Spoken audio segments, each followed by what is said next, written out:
मी अरुण घोडके शिवचिंतन दिनांक 12 सप्टेंबर इसवी सन 1686 या दिवशी आलमगीर औरंगजेब बादशाने विजापूरचा दारुण पराभव केला आणि विजापूरच्या साम्राज्याचा अस्त झाला. यानंतर तो सरळ दरबारात प्रवेशला. तेव्हा तिथे विजापूरचे वैभव असलेली मुलुक मैदान तोफी पाहायला मिळाली.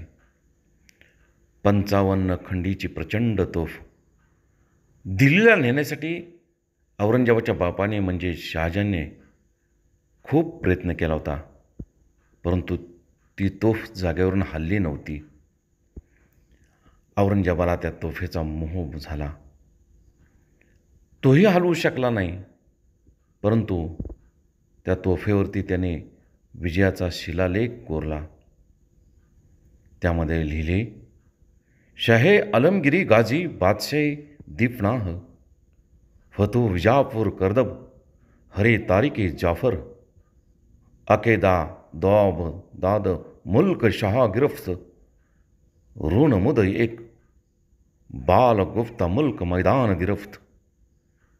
याचा अर्थ असा होता, थोडक्यात जो आलमगीर बादशाह बहादूर धर्मरक्षक त्याने सन तारीख हिजरी 1097 विजापूर फतेह केले आणि इन्साफीने बादशाचा मुलूक घेऊन आपल्या दैवाने प्रसिद्ध मुलूक मैदान तोफ काबीज केली.